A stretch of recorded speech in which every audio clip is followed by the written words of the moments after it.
नमस्कार दोस्तों, स्वागत है आपके अपने यूट्यूब चैनल रीडिंग लवर्स पर।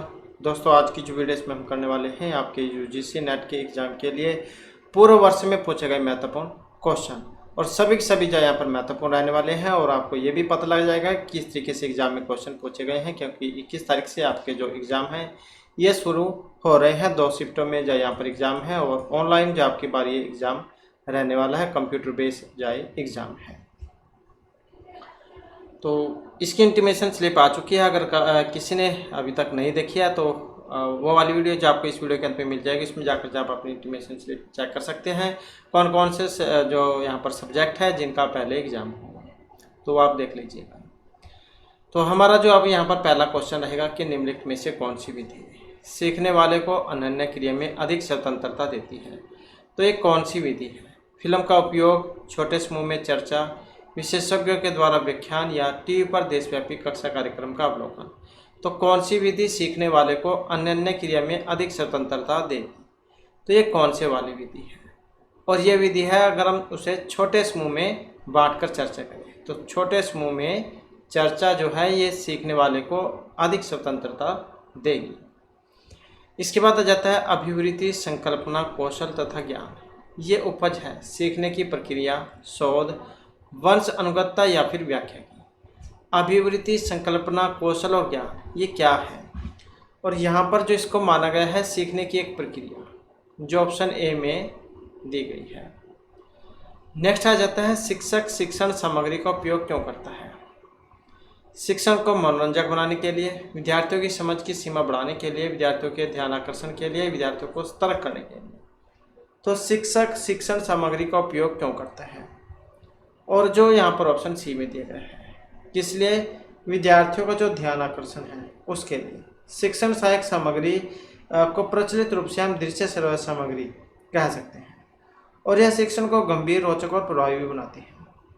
शिक्षण को रोचक और सुबोधपूर्ण बनाने के लिए शिक्षण सहायक सामग्री की आवश्यकता महसूस की जाती है, और इसे सैद्धांतिक, मौखिक और नीरस पाठों को सहायक उपकरणों के प्रयोग से अधिक स्वाभाविक, मनोरंजक व उपयोगी बनाया जा सकता है। कहने का मतलब है जैसे आप घर में भी अपना टीवी देखते हैं, जो एक चीज़ आप देखते हैं और एक सुनते हैं, तो जो देखने में जो आपको मनोरंजन आता है वो सुनने में उतना नहीं आता, क्योंकि दोनों अलग अलग हैं। एक चीज़ में तो आप देख भी रहे, सुन भी रहे हैं, एक में केवल सुन रहे हैं। तो यहाँ पर जो है विद्यार्थियों के ध्यान आकर्षण के लिए इसका प्रयोग किया जा सकता है। जैसे डिजिटल बोर्ड भी जो आजकल जो है इसका प्रयोग किया जाता है। इसके बाद है निम्नलिखित सामग्री का सही मूल्यांकन निम्न में से किस पर आधारित नहीं होना चाहिए? तो सामग्री का सही मूल्यांकन किस पर आधारित नहीं होना चाहिए? भाषा या अभिव्यक्ति, तार्किक प्रस्तुति, जो पढ़ा गया है उसे पुनः प्रस्तुत करने की क्षमता, या विषय का परिज्ञान। अब इनमें अगर हम देखें तो ऑप्शन है हमारा सी वाला, जो पढ़ा गया है उसे पुनः प्रस्तुत करने की क्षमता। इसके बाद आ जाता है मान्यताएं निर्मित करने का आधार क्या है? मान्यताएं निर्मित करने का आधार देश की सांस्कृतिक पृष्ठभूमि, विश्वविद्यालय, जातियों की विशिष्ट विशेषता, या फिर ये सभी। तो मान्यताएं निर्मित करने का आधार क्या है? और जो यहाँ पर ऑप्शन डी में है ये सभी आ जाएंगे। इसमें देश की सांस्कृतिक पृष्ठभूमि, विश्वविद्यालय, जातियों की विशिष्ट विशेषताएं, तो ये सारे के सारे जो है इसमें आ जाएंगे। इसके बाद आ जाता है व्यवहारिक शोध। अनुप्रयुक्त शोध है, तत्कालिक समस्याओं के समाधान के हेतु किया गया शोध है, देशांतरीय शोध है, या फिर ये सभी है। तो ये जो व्यवहारिक शोध क्या होता है? एक्शन रिसर्च, व्यवहारिक शोध। तो इसका जो यहाँ पर संबंध है ऑप्शन बी से लिया गया है, तत्कालिक समस्याओं के समाधान हेतु किया गया शोध। तो क्रियात्मक शोध सामाजिक घटना की तत्कालिक समस्याओं से संबंधित होता है, और यह सामाजिक समस्याओं के अध्ययन के लिए वैज्ञानिक विधियों का उपयोग करके कारकों का पता लगाता है, और उनको दूर करने के लिए उपचारात्मक जो उपाय है वो भी बताता है। इसके बाद आ जाता है शोध की विषय निष्ठा को किस प्रकार बढ़ाया जा सकता है? निष्पक्षता के जरिए, विश्वस्तता के लिए, वैधता के जरिए, या फिर इन सभी के लिए। तो शोध की विषय निष्ठा को किस प्रकार बढ़ाया जा सकता है? अब इनमें अगर देखें तो ऑप्शन है हमारा ए वाला, तो उसकी जो निष्पक्षता है उसके जरिए। इसके बाद आ जाता है निम्न अंकित में से कौन सा सीखने की प्रक्रिया का एक परिणाम नहीं है? तो सीखने की प्रक्रिया का परिणाम नहीं है अभिवृत्ति, ज्ञान, संकल्पना या फिर परिपक्वता। और जो यहाँ पर ऑप्शन डी जो है इसमें दिया गया है, तो सीखने की प्रक्रिया का एक परिणाम नहीं है कौन सा, परिपक्वता। नेक्स्ट आ जाता है इनमें से किसे विकासात्मक शोध के वर्ग में वर्गीकृत किया गया है। किसे विकासात्मक शोध के वर्ग में वर्गीकृत किया गया है, दार्शनिक शोध को, क्रियात्मक शोध, विवरणात्मक या उपयुक्त सभी को। और जो यहाँ पर ऑप्शन बी में है, तो किसे विकासात्मक शोध के वर्ग में वर्गीकृत किया गया है, तो ये आ जाता है क्रियात्मक शोध को। इसके बाद हम कारक विश्लेषण का उपयोग करते हैं दो चरों के बीच संबंध ज्ञात करने के लिए, प्राक्कल्पना का परीक्षण करने के लिए, दो चरों के बीच अंतर जानने के लिए, बहुत से चरों के बीच अंतर को जानने के लिए कारक विश्लेषण का उपयोग करते हैं। और किस लिए करते हैं, तो यह है जो ऑप्शन डी में है, बहुत से चरों के बीच अंतर जानने के लिए। इसके बाद जो हमारा यहाँ पर गद्यांश आ जाता है और 11 से लेकर 15 तक के जो क्वेश्चन हैं इनके आंसर आपने इसमें से देने हैं। पहले एक बार हम जो क्वेश्चन है उनको देख लेते हैं और इसके बाद फिर गद्यांश को देखेंगे, क्योंकि हमें पता लग जाएगा कि इस गद्यांश में क्या क्या पूछा गया है। तो पहला क्वेश्चन है कि भारत में ब्रिटिश शासन के बारे में कौन सा सही है, प्रजातंत्र इनमें से क्या है, ब्रिटेन में प्रचलित प्रजातंत्र के विशिष्ट जो लक्षण इनमें से क्या है, ब्रिटेन के पूर्व काल में भारत जब स्वतंत्र शासकों द्वारा शासित था तब वह क्या था, और इस अवधि में नए व्यावसायिक वर्ग के सदस्य कौन हुए हैं। तो इस प्रकार के जो क्वेश्चन यहाँ पर आपको देखने को मिलेंगे जिनके आंसर आपने इसमें से ही देने हैं। तो इसमें ध्यानपूर्वक आपने पढ़ना है, क्योंकि एग्जाम में समय भी बहुत कम होता है, तो एक बार में ही आपने इसको ध्यानपूर्वक पढ़ लेना है। तो ये वाले क्वेश्चन जो आपको इसमें से देने हैं। जब ब्रिटिश शासन देश के आर्थिक विकास को क्षति पहुँचाने वाला हो गया तब उसने भारतीय समाज को आधुनिकीकरण की प्रक्रिया शुरू करने तथा इस प्रक्रिया ने बहुत सी प्रगतिशील संस्थाओं को स्थापित करने में मदद की। अंग्रेजों द्वारा शुरू की गई हितकारी संस्थाओं में से एक था प्रजातंत्र। इस बात का कोई विरोध नहीं कर सकता कि बहुत सी कमियों के बावजूद लोकतंत्र भारत में ब्रिटिश शासन से पूर्व प्रचलित राजाओं तथा नवाबों के निरंकुश शासन का बेहतर विकल्प था। वैसे भारत में ब्रिटिश लोकतंत्र की जो हानिकारक परंपरा अपनाई गई थी उसके निर्वाचित सदस्यों में सहयोग की अपेक्षा विरोध का भाव था, और यह उसका अनिवार्य लक्षण था। और वह पार्टी जिसको निर्वाचित सदस्यों का बहुमत प्राप्त होना था वह सरकार बनाती थी, जबकि अन्य सदस्य विपक्ष में होते थे। विपक्ष का अस्तित्व ही सत्ता में बैठे लोगों के लिए प्रजातंत्र का हॉलमार्क माना गया। सैद्धांतिक दृष्टि से प्रजातंत्र लोगों के द्वारा शासन है, किंतु जहाँ प्रत्यक्ष शासन संभव नहीं वहाँ लोगों के द्वारा निर्वाचित सदस्यों का शासन होता है। और ये स्वाभाविक भी है कि समाज के अन्य लोगों की तरह ही निर्वाचित सदस्यों के विचारों में भी कुछ मतभेद हो। सामान्यतः किसी भी संगठन के सदस्यों में विभिन्न मुद्दों पर मतभेद होता है, परंतु वे सर्वसम्मति के आधार पर कार्य करते हैं तथा वे सामान्यतः जो सत्ता और बहुमत में हैं तथा अन्य जो विपक्ष में हैं उनमें भेद नहीं करते। संगठन के सदस्य प्राय सर्वसम्मति से कार्य करते हैं, और सर्वसम्मति का साधारण रूप से अर्थ है पर्याप्त चर्चा के बाद बहुमत से पारित प्रस्ताव सदस्यों को समय स्वीकार होता है। इसलिए सदस्य जो किसी मुद्दे पर बहुमत में होते हैं तथा जिनका प्रस्ताव स्वीकृत होता है, यह आवश्यक नहीं है कि वे किसी अन्य मुद्दे पर मतभेद की स्थिति में एकमत ही हो। व्यापक रूप से यह संयोग ही था कि इस मान्यता प्रक्रिया की अपेक्षा ब्रिटेन में दो पार्टियों की व्यवस्था आविर्भाव हुई, जिसे प्रजातांत्रिक शासन की सबसे उत्तम बुद्धि के रूप में अब सामान्यतः स्वीकार कर लिया गया था। भारत में प्रजातंत्र में प्रवृत्त बहुत से लोग दो दलों की व्यवस्था को देश में लागू करने में खिन्नता अनुभव करते हैं, और ऐसा लगता है भारत में लगभग बराबर शक्ति में दो दलों का होना है वस्तुतः असंभव है। दो दलों के व्यवस्था के अभाव के प्रति जो खिन्नता प्रकट करते हैं उनको इनके कारणों पर विचार करना चाहिए। ब्रिटेन में जब दो दल वाली व्यवस्था स्थापित हो गई तो शासन में दो समूह थे, जिनमें निर्वाचक सीमित थे, जिनके आर्थिक हित समान थे। इसलिए उसके निम्न सदन में निर्वाचित सदस्यों के दो समूह हो गए। ब्रिटिश प्रजातंत्र में कुछ सदस्य थे जिनकी लॉर्ड नवाब सामंती व्यवस्था आदि में रुचि थी, तथा नए व्यावसायिक वर्ग के सदस्यों में व्यापारी और शिल्पी शामिल थे। इन समूहों का बल लगभग समान था तथा विभिन्न कालों में वे अपना पृथक शासन स्थापित करने के योग्य थे। तो ये इस प्रकार से गद्यांश है और इसी में से फिर हमारे जो क्वेश्चन आ जाते हैं, तो जिसमें पूछा गया था कि भारत में ब्रिटिश शासन के बारे में सही कौन सा है। यह भारतीय समाज के आधुनिकीकरण के पीछे था। इस अवधि में भारत को आर्थिक लाभ हुआ, प्रगति के उद्देश्य से विभिन्न संस्थाओं की स्थापना हुई, या फिर इनमें से कोई सभी नहीं। तो भारत में ब्रिटिश शासन के बारे में कौन सा सही है। अब यहाँ पर एक सही है कौन सा, जो ऑप्शन सी में दिया गया है, प्रगति के उद्देश्य से विभिन्न संस्थाओं की स्थापना हुई। इसके बाद आ जाता है प्रजातंत्र इनमें से क्या है।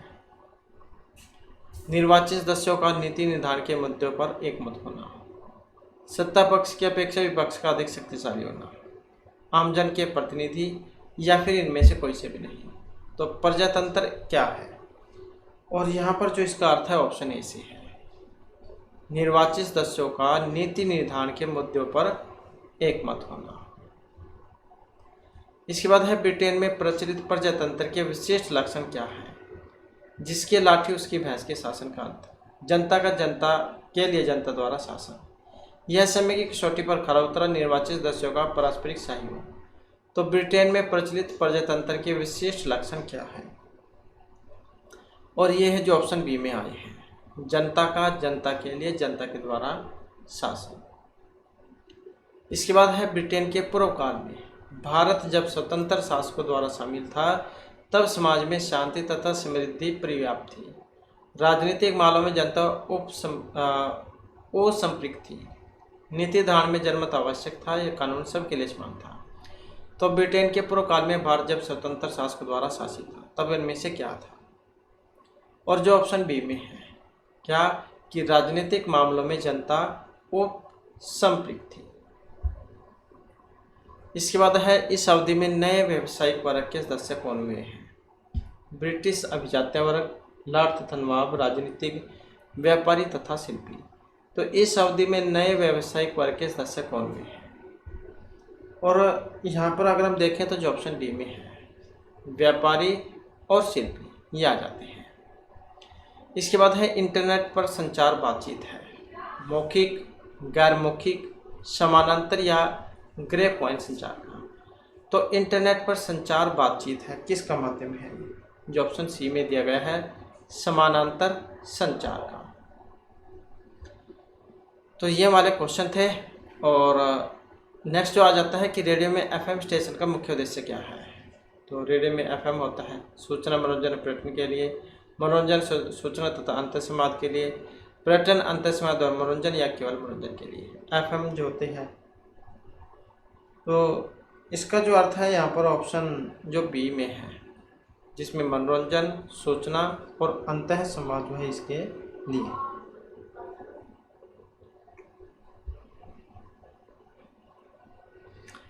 इसके बाद जो हमारा यहाँ पर नेक्स्ट क्वेश्चन आ जाता है, कौन सा 24 घंटे का समाचार चैनल नहीं है।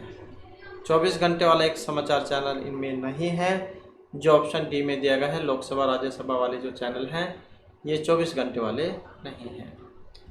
इसके बाद आ जाता है कौन सा रेडियो लिंक के साथ दूरभाष वार्तालाप विश्व में बहुत लोकप्रिय है।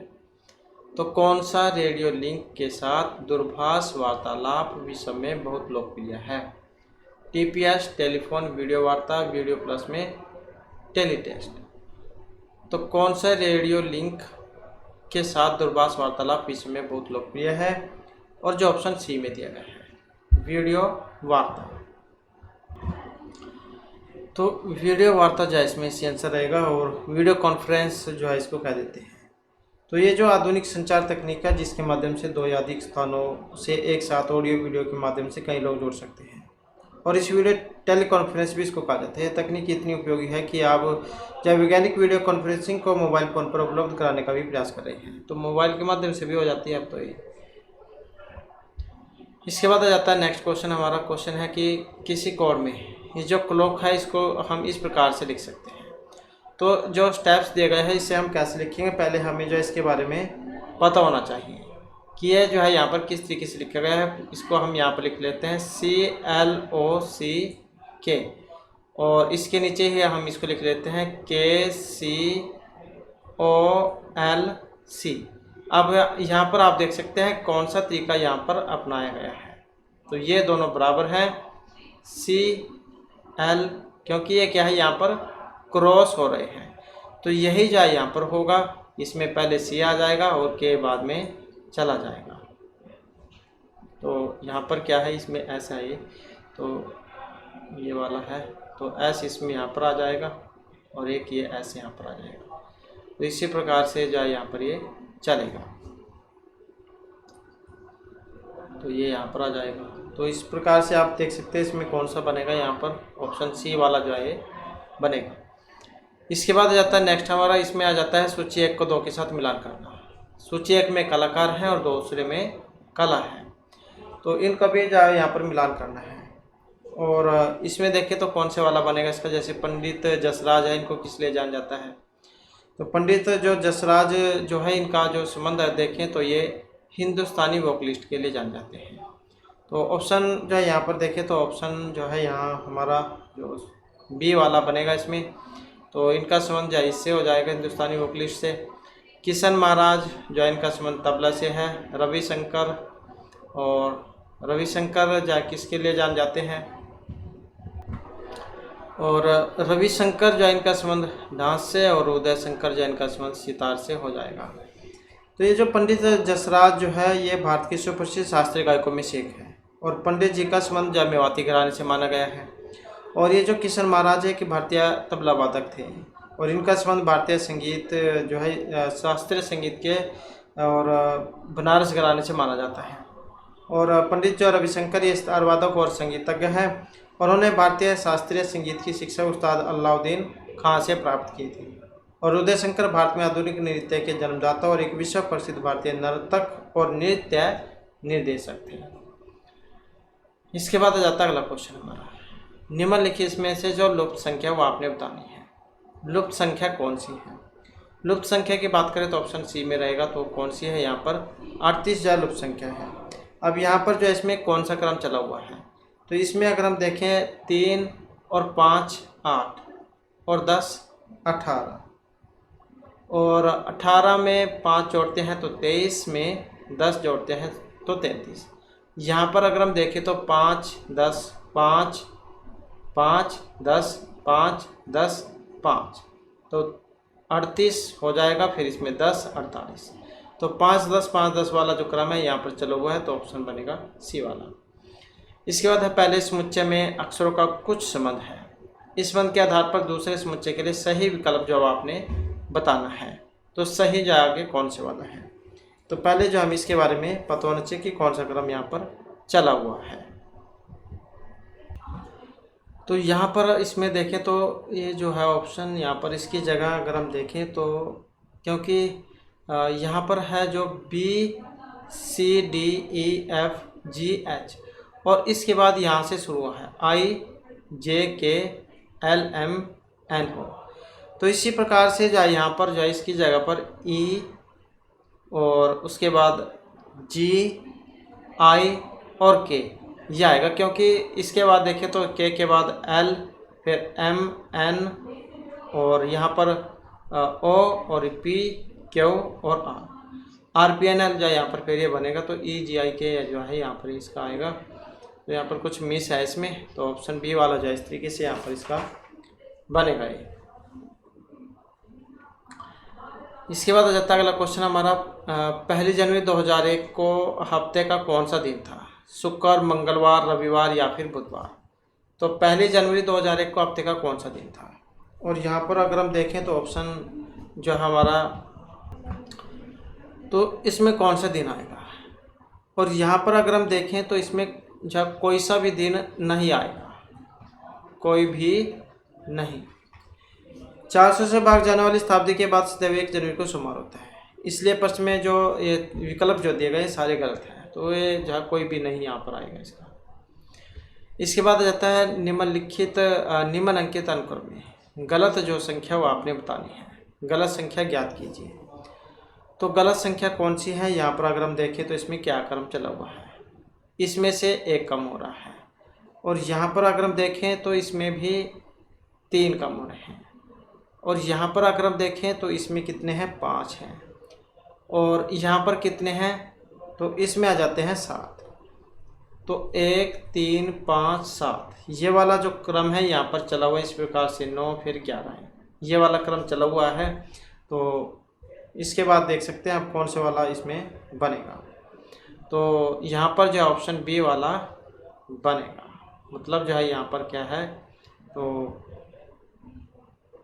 34 जो है यहाँ पर गलत है, क्योंकि 34 जो है, क्योंकि इसमें जो है 34 के स्थान पर क्या यहाँ पर 36 जा होना चाहिए था, क्योंकि यही जो है यहाँ पर सीरीज इसमें चली हुई है। क्योंकि जो है इसमें जब हम 9 जोड़ते हैं तो ये जा हो जाएगा, 7 जोड़ेंगे तो 7 और 6 13 43। इसके बाद आता है निगमनात्मक जो तर्क है, इसमें निष्कर्ष है। निगमनात्मक तर्क का निष्कर्ष आधार वाक्यों का योग है। आधार वाक्यों पर अनिवार्यता आधारित नहीं होता है, आधार वाक्यों में फलित होता है, आधार वाक्यों से अतिरिक्त होता है। तो निगमनात्मक तर्क का निष्कर्ष है जो यहाँ पर ऑप्शन बी में दिया गया है, आधार वाक्यों पर अनिवार्यता आधारित नहीं होता है। इसके बाद आ जाता है कोई मनुष्य मननशील नहीं है का जो व्यागात्मक होगा, तो कौन सा होगा कि मनुष्य मननशील है, मननशील नहीं है, सभी मनुष्य मननशील है, या फिर कोई मनुष्य मननशील मनुष्य नहीं है। तो कौन सा होगा इसका। अब यहाँ पर अगर हम इसमें देखें तो जो ऑप्शन सी में आया है कि सभी मनुष्य मननशील है, तो कोई मनुष्य मननशील है का जो व्यागात्मक जो होगा तो सभी मनुष्य मननशील होगा। यहाँ जो ये व्यागात्मक जो है इसका मतलब विलोम से है, कई बार जो है जैसे ये व्यागात्मक शब्द आया है तो इसी में बोले जाते हैं कि इसका मतलब क्या है। तो इसका जो मतलब जो है ये विलोम से होता है, विलोम उल्टा विपरीत अपोजिट कह देते हैं कि कोई मनुष्य मननशील नहीं है, इसका जब हम विपरीत बनाएंगे कि सभी मनुष्य मननशील है। तो इस प्रकार के कुछ शब्द आ जाते हैं जहाँ पर जो कैंडिडेट है उलझ जाते हैं कि इसका मतलब यहाँ पर क्या लिया गया है। इसके बाद आ जाता है निगमनात्मक तर्क वैध होता है यदि आधार वाक्य असत्य और निष्कर्ष सत्य हो। आधार वाक्य असत्य और निष्कर्ष भी असत्य हो, आधार वाक्य सत्य और निष्कर्ष असत्य हो, आधार वाक्य सत्य और निष्कर्ष सत्य हो, तो निगमनात्मक तर्क वैध होता है जो यहाँ पर ऑप्शन ए में दिया गया है कि आधार वाक्य असत्य और निष्कर्ष सत्य हो। इसके बाद है तार्किक युक्ति की रचना का आधार। आकारिक वैधता है, तथ्यात्मक सत्यता है, भाषाई अभिव्यक्ति है, या उदाहरणों की उपयुक्तता है। तो तार्किक युक्ति की रचना का आधार क्या है जो यहाँ पर ऑप्शन ए में दी गई है, कौन सा है, आकारिक वैधता। इसके बाद क्वेश्चन आ जाता है 2 महिलाएं और 2 पुरुष क्या है ब्रिज खेल रहे हैं और मेज के उत्तर पूर्व दक्षिण एवं पश्चिम की ओर बैठे हुए। मतलब जैसे ये मेज है, एक टेबल है, तो चारों तरफ है क्योंकि 4 दिशाएं होती हैं, तो उत्तर और इसकी साइड में क्या होता है, दक्षिण होता है, और यहाँ पर पूर्व और यहाँ पर पश्चिम। तो ये इस प्रकार से दिशाएं हैं। तो इसमें क्या है, जो जिसका स्थान फिक्स है पहले वो हमने देखना है। तो इस प्रकार से बैठी हुई है। कोई भी महिला पूर्व के सामने नहीं है, कोई भी महिला पूर्व के सामने नहीं है। एक दूसरे के सामने बैठे व्यक्ति एक ही लिंग के नहीं है। मतलब जैसे सामने है वो पुरुष पुरुष नहीं है, एक के साथ एक लेडीज भी है। एक पुरुष दक्षिण दिशा के सम्मुख है। एक जो व्यक्ति है वो ये है दक्षिण दिशा, दक्षिण दिशा के सम्मुख है। अब महिलाएं कौन सी दिशा में, मतलब जैसे यहाँ पर अगर महिला है, सम्मुख का मतलब क्या है, एक पुरुष दक्षिण दिशा के सम्मुख है। तो जैसे दक्षिण दिशा है इसके सामने, सम्मुख मतलब सामने, तो यहाँ पर जैसे पुरुष हो गया, तो यहाँ पर पुरुष होगा, इसके मतलब यहाँ पर एक महिला आएगी क्योंकि दोनों पुरुष नहीं है, तो यहाँ पर महिला आ जाएगी। तो अब बच गई पूर्व और पश्चिम दिशा, तो इसमें कौन सा आएगा। तो यहाँ पर क्या है, कोई भी महिला पूर्व के सामने नहीं है। अब कोई भी जो महिला है वो पूर्व के सामने नहीं है, ये पूर्व इसके सामने यहाँ पर नहीं है, तो इसका मतलब यहाँ पर होगी महिला और यहाँ पर होगा पुरुष। तो इस प्रकार से जाए ये बनेगा। तो यहाँ पर उत्तर में पुरुष, फिर दक्षिण में महिला, इस प्रकार से पूर्व में महिला और यहाँ पर पुरुष। तो इस प्रकार का बनेगा ये। अब यहाँ पर पूछा गया था कि महिलाएं कौन सी दिशाओं के सम्मुख हैं। महिलाएं, एक ये महिला है, एक ये है, तो कौन सी दिशाओं के सम्मुख हैं। अब इसमें आप देख सकते हैं आसानी से, तो कौन कौन सी दिशा है यहाँ पर। ये एक तो ये वाली हो गई उत्तर, और दूसरी कौन सी है, दूसरी ये वाली होगी पश्चिम वाली। तो यही जो इसका आंसर हो जाएगा, उत्तर और पश्चिम। इसके बाद जाते हैं यहाँ पर 31 से 35 तक के जो क्वेश्चन है उनके आंसर आपने देने हैं। और एक ये आपको डायग्राम देखने को मिलेगा। इसमें क्या है, 3 वृत्त हैं। जो हिंदी जानने वाले व्यक्ति, अंग्रेजी जानने वाले व्यक्ति और जो व्यक्ति जो अध्यापक हैं का प्रतिनिधित्व करते हैं। इस डायग्राम में जो क्षेत्र प्राप्त हो रहे हैं उनको ABCDEFG से अंकित किया गया है। तो ये वाला जो है यहाँ पर हिंदी जानने वालों व व्यक्तियों का जो है यहाँ पर वर्ग है, कहने का मतलब है जो ये सर्कल है। और ये वाला जो है यहाँ पर ये अध्यापक के रूप में काम करने वाले व्यक्ति हैं, और ये वाला जो है यहाँ पर ये अंग्रेजी वालों का है। तो अब आपने यहाँ पर इसमें से बताना है कि यदि आप हिंदी और अंग्रेजी जानने वाले अध्यापक को चुने, किसको, हिंदी और अंग्रेजी जानने वाले को अगर आप चुने तो कौन से वाला इसमें बनेगा। अब ये जो है यहाँ पर इसमें नहीं होना चाहिए, ये वाला और ये वाला जो है इसमें होना चाहिए।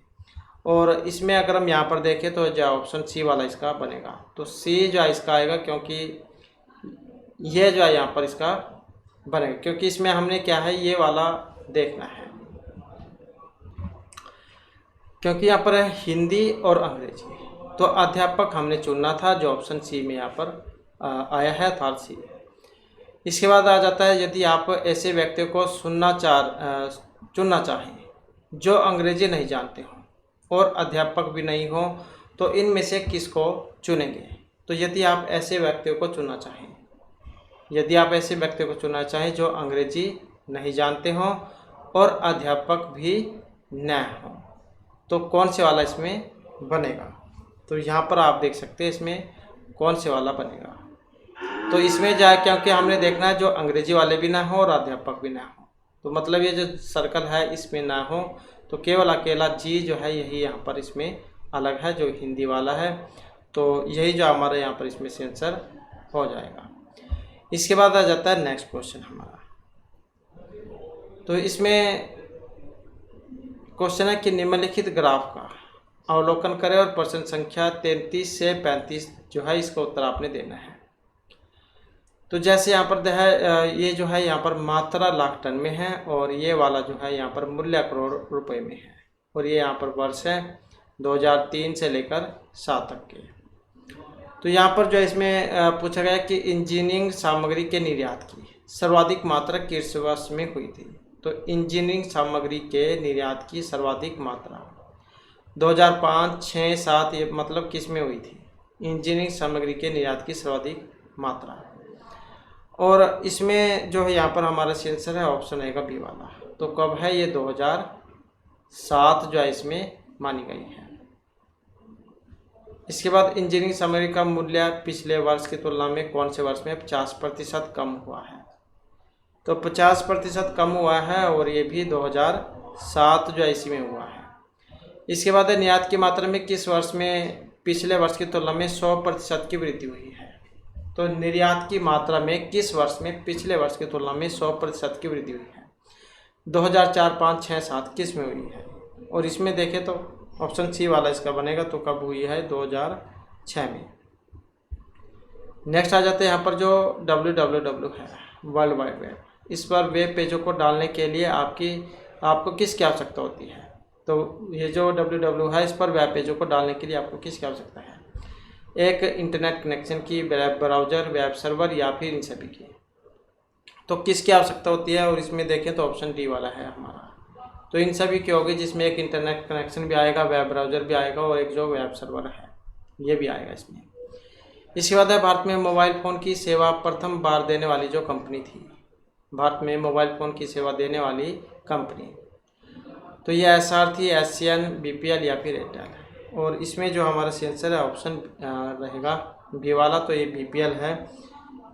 भारत की सबसे पुरानी मोबाइल दूरसंचार सेवा कंपनी है ये, और इसकी जो स्थापना जो है ये 1994 जो है इसमें हुई थी, और 1995 में इसने काम प्रारंभ किया था, और केतान ग्रुप जो है इसके स्वामित्व में ये संचालित कंपनी है। इसके बाद जाता है चंद्रयान 1 22 अक्टूबर 2008 को भारत में कहाँ से छोड़ा गया था? बेंगलुरु से, श्रीहरिकोटा, चेन्नई या फिर अहमदाबाद से।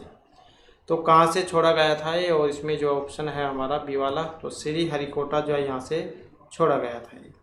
और विश्व का 68वां चंद्राभियान था ये, और भारत ने अपने पहले चंद्रयान का परीक्षण श्रीहरिकोटा के सतीश धवन अंतरिक्ष केंद्र से 22 अक्टूबर 2008 को ध्रुवीय उपग्रह परीक्षण वाहन जो PSLV जो है CIF इसके जरिए किया था। अमेरिका, यूरोपीय संघ, रूस, जापान व चीन के बाद भारत छठा ऐसा देश है जो चंद्रमा के लिए यान भेजने में सफल हुआ है।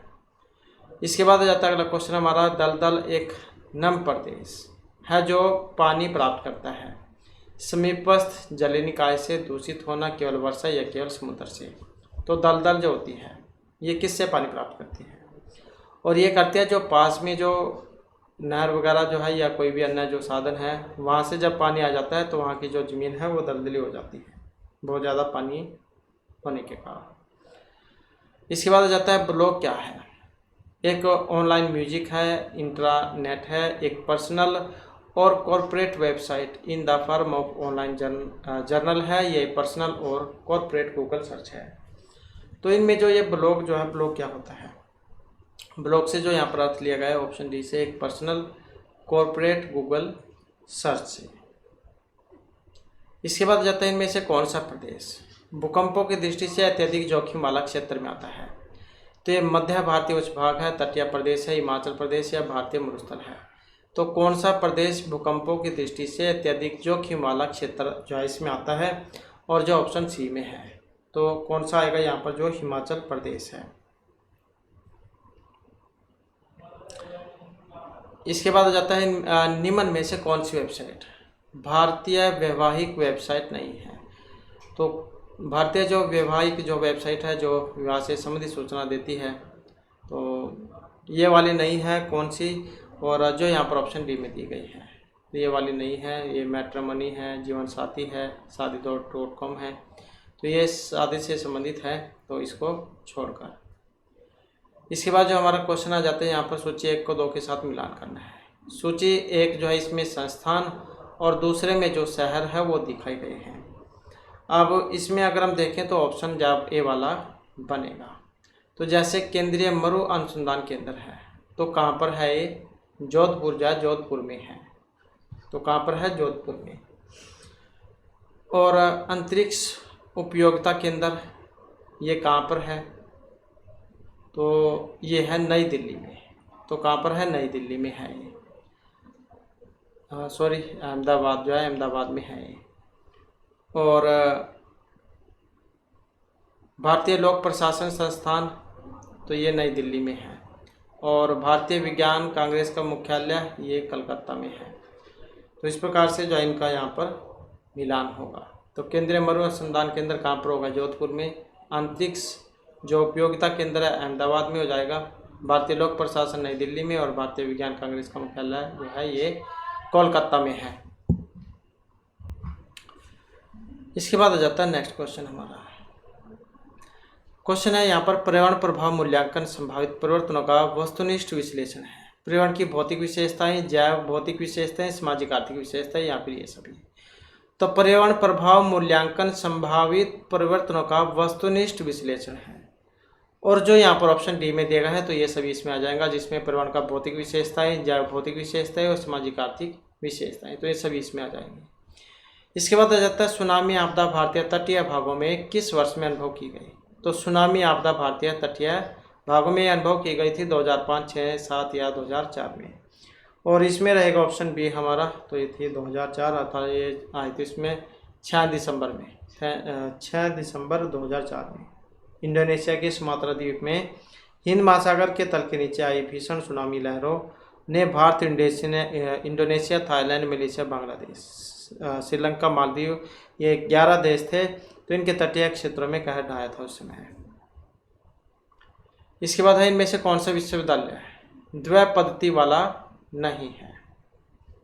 दिल्ली, बेंगलोर, मद्रास या इंदिरा गांधी राष्ट्रीय मुक्त विश्वविद्यालय। और जो ऑप्शन डी में है इंदिरा गांधी राष्ट्रीय मुक्त विश्वविद्यालय।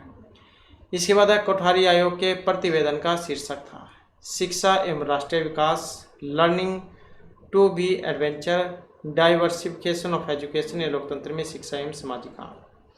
अब जो यहाँ पर ऑप्शन ए में है तो कौन सा है, शिक्षा एवं राष्ट्रीय विकास। इसके बाद है भारत के संविधान के किस भाग को प्रशासकों की आचरण संहिता माना जाता है, भाग 1, 2, 3 या फिर 4 को। और इसमें देखें तो हमारा जो यहाँ पर सी आंसर है ऑप्शन डी, तो भाग 4 जो इसको माना गया है। तो भाग 1 जो इसकी बात करें तो इसमें भारतीय संघ आ जाते हैं, भारतीय संघ आ जाएंगे जिसमें अनुच्छेद 104 है। और दूसरे की बात करें तो इसमें नागरिक आ जाएंगे, तो ये 5 से 11 अनुच्छेद में है। तीसरा जब मौलिक अधिकार आ जाते हैं तो जो 12 से 35 में है। और फिर ये जो चौथा जो है इसमें नीति निर्देशक तत्व और मूल कर्तव्य आ जाते हैं जो 36 से 51 तक है। और इसके साथ ही एक 51 का भी है, इसमें 51 का। तो ये जो है यहाँ पर ये जो भाग 4 जो है नीति निर्देशक तत्व व मूल कर्तव्यों का समावेश होने के कारण भाग 4 को प्रशासकों की आचरण संहिता कहा गया है। इसके बाद है संविधान का कौन सा अनुच्छेद नागा परंपरा और सामाजिक प्रथाओं को संसद के किसी भी अधिनियम से रक्षा उपाय प्रदान करता है। और जो यहाँ पर ऑप्शन ए में दिया गया है अनुच्छेद 37 ए। इसके बाद जाता है निम्नलिखित में से कौन सा सुशासन का एक उपकरण नहीं है। तो सुशासन का उपकरण नहीं है सूचना का अधिकार, नागरिक, सामाजिक या न्यायिक संक्रियता। तो कौन सा सुशासन का एक उपकरण नहीं है, जो ऑप्शन सी में दिया गया है यहाँ पर सामाजिक अंकेशन। तो ऑप्शन सी जो इसको हो जाएगा। तो इस प्रकार से जो हमारी आज की क्लास में महत्वपूर्ण क्वेश्चन थे। नेक्स्ट वीडियो की इसमें आपके लिए नए जो महत्वपूर्ण क्वेश्चन हम लेकर आएंगे। और हमारे साथ अंत बनाने के लिए धन्यवाद।